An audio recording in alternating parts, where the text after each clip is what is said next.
நண்பர்களே, நீங்கள் இப்பொழுது கேட்கவிருப்பது விக்ரமாதித்த கதையின் 11வது பகுதிய. விக்ரமாதித்தன் என்ன சொன்னான்னு பார்க்கலாமா?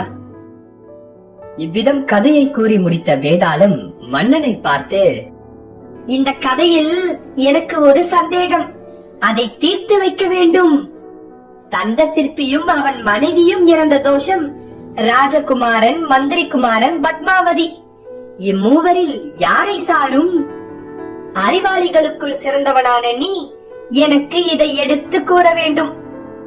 அரசே, தெரிந்து கொண்டும் உண்மையை நீ எனக்கு எடுத்துரைக்காவிட்டால் உன் தலை 100 சுக்களாக உடைந்து போய்விடும் என்றது. உடனே விக்ரமாதித்தன் பின்வருமாறு சொன்னான். எத்தனையோ கஷ்டங்களை அனுபவித்திருந்தாலும் மந்திர வலிமையால் அவளை பிழைக்க செய்தவன் அவள் புருஷனாக மாட்டான், அவளுடைய தந்தையே ஆவான். எலும்புகளை சுமந்து கங்கைக்கு சென்றவன் மகனாவான்.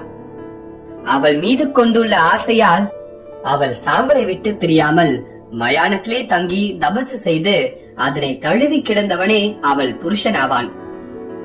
இவ்விதம் விக்ரமாதித்தன் தன் மௌனத்தை கலைத்து கூறியவுடனே வேதாளம் அவன் தோளை விட்டு கிளம்பி மறைந்து பழையபடி தன் இடத்திற்கே சென்றது. விக்ரமாதித்தனும் தபசிக்கு கொடுத்த வாக்கை நிறைவேற்றுவதற்காக அதை தேடி கிளம்பினான். மன உறுதி கொண்டவர்கள் தாங்கள் எடுத்த காரியத்தை உயிர் துறக்க நேரிட்டாலும் நடுவில் கைவிடாமல் செய்து முடித்தே தீர்வார்கள் அன்றோ? வேதாளம் கூறிய 3வது கதை, 3 ரசிகர்கள் கதை. மறுபடியும் விக்ரமாதித்தன் முருங்க மரத்தை அடைந்து வேதாளத்தை கட்டி பிடித்து தன் தோள் மீது சுமந்து வரும்போது பின்வரும் கதையை வேதாளம் சொல்ல ஆரம்பித்தது. அந்த தேசத்திலே அந்தணர்களின் குடியிருப்பான விருஷக்கடம் என்று ஒரு பகுதி இருந்தது. அங்கே ஒரு சமயம் விஷ்ணு சுவாமி என்று ஒருவன் இருந்தான். அவனுக்கு நற்குல மங்கை ஒருத்தி மனைவியாக இருந்தாள். அவர்களுக்கு 3 ஆண் குழந்தைகள் பிறந்தார்கள். பிறக்கும் போதே அம்மூவரும் அபாரமான ரசிகத்தன்மையை அடைந்திருந்தனர். ஒரு நாள் பிதா ஒரு யாகம் செய்ய விரும்பினான். அதற்காக கடலிலிருந்து ஒரு ஆமையை பிடித்து வர 3 குமாரர்களையும் அவன் அனுப்பி வைத்தான். அவர்கள் அவ்விதமே சென்று ஒரு ஆமையை கண்டுபிடித்தார்கள். உடனே மூத்தவன் தன் தம்பியர் இருவரையும் பார்த்து, இந்த ஆமையின் உடலெல்லாம் ஒரே வலுவழுப்பாகி இருக்கிறது, என்னால் அதை தொட முடியாது. ஆகவே உங்கள் இருவரில் யாராகிலும் இதை எடுத்துக் கொள்ளுங்கள் என்றான். உடனே தம்பிகள் இருவரும், நீ அதை தொடுவதற்கு யோசித்தால் நாங்கள் மட்டும் தொடுவோமா என்று தமையனை பார்த்து கேட்டார்கள். இதை கேட்ட மூத்தவன், நீங்கள் தான் இதை எடுத்துக் கொண்டு வர வேண்டும், இல்லாவிட்டால் தந்தையார் செய்யவிருக்கும் யாகத்தை தடை செய்த பாவம் உங்களுக்கு சம்பவிக்கும், தவிர அந்த பாவம் அவரையும் பாதிக்கும் என்றான். 2 தம்பிகளும் கலகலவென்று சிரித்தார்கள். எங்களுடைய கடமை என்ன என்பதை பற்றி கூறும் நீ உன் கடமையை மறந்து விட்டாயே, அதே கடமை உனக்கும் இல்லையா என்று தம்பிகள் கேட்டார்கள். என்ன இப்படி கேட்கிறீர்கள்? நான் எப்படிப்பட்ட ரசிகன் என்பது உங்களுக்கு தெரியாதா? சாப்பாட்டை ருசி பார்த்து சாப்பிடுவதில் நான் சாமர்த்தியனாயிற்றே, அருவருப்பான ஒரு வஸ்துவை நான் எப்படி தொடுவேன் என்று மூத்தவன் கேட்டான். நடுவில் பிறந்தவன், பெண்களின் தராதரத்தை அறிந்து சொல்லக்கூடிய சாமர்த்தியம் வாய்ந்த நான் உன்னை காட்டிலும் உயர்ந்த ரசிகனாவேன் என்றான். அப்படியானால் கடைசி தம்பி நாமே எடுத்து போகட்டும் என்று மூத்தவன் சொன்ன உடனேயே, நான் படுக்கையில் சுகம் அறிந்தவன், ஆகவே உங்கள் இருவரை காட்டிலும் நான் தான் உயர்ந்தவன் என்று சொன்னான் கடைசி பையன். இவ்விதம் மூவரும் ஒருவருக்கொருவர் சண்டை போட்டுக் கொள்ள ஆரம்பித்தார்கள். மமதை அதிகமாயிருந்ததால் யாரும் தாழ்ந்து போவதாக இல்லை. ஆகவே அவர்கள் ஆமையை அப்படியே போட்டுவிட்டு விவாதத்தை அவ்வூர் அரசனிடம் தெரிவித்து முடிவை பெற கிளம்பினார்கள். அந்த நாட்டு ராஜாவான பிரசனஜித் என்பவன் தன் தலைநகரான விடங்கபுரியில் இருந்தான். அங்குள்ள அரண்மனையை ரசிகர்கள் மூவரும் அடைந்து அரசனிடம் தங்கள் விவாதத்தை முறையிட்டுக் கொண்டார்கள். அதை கேட்ட ராஜனும், சரி, இவ்விடத்தில் தங்கியிருங்கள், ஒவ்வொருவரையும் பரிசித்து பார்க்கிறேன் என்றான். அவர்களும் சம்மதித்து அங்கேயே தங்கினார்கள். அன்றைக்கு ராஜா சாப்பிட போகும் சமயத்தில் அம்மூவரையும் தன்னுடன் உட்கார வைத்து உபசரித்து அறுசுவையுடன் ராஜபோஜனம் அளித்தான். மற்ற எல்லோரும் சம்பிரதாயமாக சாப்பிட்டுக் கொண்டிருக்கும் போது சாப்பாட்டு ரசிகன் மட்டும் எதையும் சாப்பிடாமல் அருவருப்புடன் முகத்தை சுளித்துக் கொண்டு உட்கார்ந்திருந்தான்.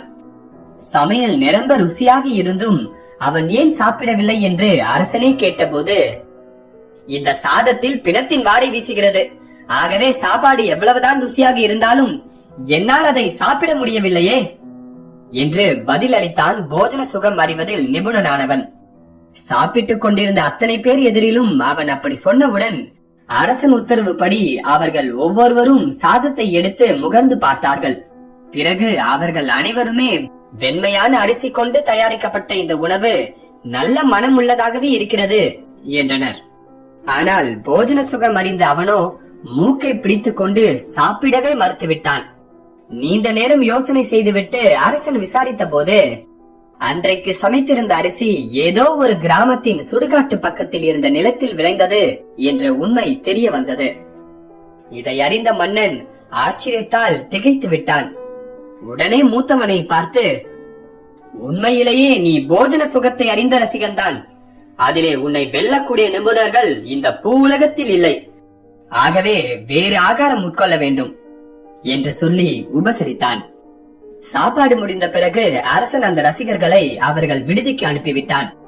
அஸ்தமித்தவுடன் தன் பரிவாரத்தில் மிக்க அழகுள்ளவளாக இருந்த கணிகை ஒருத்தியை பொறுக்கி எடுத்து அதிலாவண்யமாக அவளை சிங்காரித்து அவளை ஸ்திரீ சுகம் அறியும் ரசிகனான இரண்டாவது சகோதரன் விடுதிக்கு அனுப்பினான்.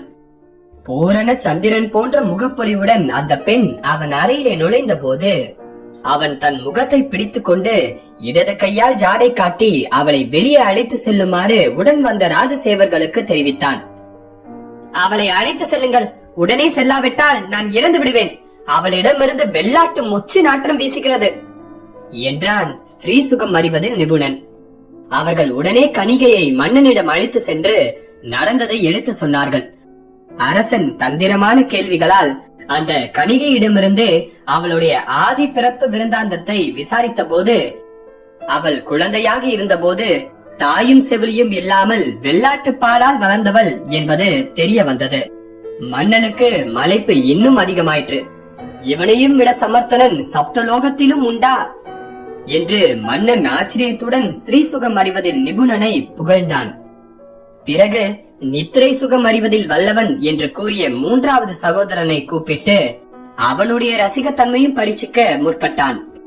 அவன் விருப்பப்படியே ஒரு கட்டிலில் மிக மிருதுவான 7 மெத்தைகளை ஒன்றன் பின் ஒன்றாக போட்டு அவனை படுக்க வைத்தான் மன்னன்.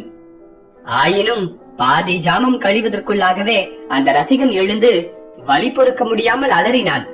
பக்கத்தில் காவல் இருந்த அரசாங்க அதிகாரிகள் அவன் விழாவில் ஒரு மயிர் பதிந்து அழுத்தியது போன்ற வரைந்த அடையாளம் ஒன்று இருக்க கண்டார்கள். உடனே அவர்கள் மகாராஜனிடம் ஓடி சென்று செய்தியை அறிவித்தார்கள். அரசனும் மெத்தைகளின் அடியில் ஏதாவது இருக்கிறதா என்று பரிசோதிக்க உத்தரவளித்தான். அவர்களும் அவ்விதமே ஒவ்வொரு மெத்தையாக எடுத்து சோதித்து வரும்போது மெத்தையொன்றில் ஒரு புஷ்பத்தோடு ஒட்டிக்கொண்டு ஒரு கேசம் கிடப்பதை கண்டார்கள். அதை எடுத்துக்கொண்டு அவர்கள் அந்த ரசிகனையும் அழைத்து சென்று அரசனிடம் காட்டினார்கள். அவன் உடலிலே அடையாளத்தை கண்ட அரசன் திகைத்து போனான். 7 மெத்தைகளுக்கு அடியில் இருந்த கேசம் 7 மெத்தைகளையும் தாண்டி எப்படி அழுந்தி பதிந்திருக்க முடியும் என்பதை எண்ணி எண்ணி அரசன் அன்று இரவு முழுவதும் சரியாக தூங்கவில்லை. மறுநாள் காலையில் அவன் அம்மூவருக்கும் அவர்களுடைய ரசிகத்தன்மையை மெச்சி 3 லட்சம் பொன் சன்மானம் வழங்கினான். அவர்களும் ஆமையை மறந்து அரசன் சபையிலேயே தங்கிவிட்டார்கள். தங்கள் தகப்பனார் செய்ய வேண்டிய யாகத்தை தடை செய்த தோஷம் தங்களுக்கு கிட்டியதே என்றும் அவர்கள் கவலைப்படவில்லை. இவ்விதம் வேதாளம் கதையை சொல்லிவிட்டு விக்ரமாதித்தனை பார்த்து, ஓ ராஜனே, போஜன சுகம், ஸ்திரீ சுகம், நித்திரை சுகம் ஆகிய இம்மூன்றிலும் முறையே சமர்த்தர்களான இம்மூவருள் எவனுடைய ரசிகத்தன்மை அதிகமானது? எவன் அசகாய நிபுணன் என்று கேட்டது. சரி, வேதாளம் கேள்வி கேட்டுருச்சே, பதில் சொல்லுங்க. விக்ரமாதித்தனோட பதில நான் அடுத்த பாகத்துல சொல்றேன்.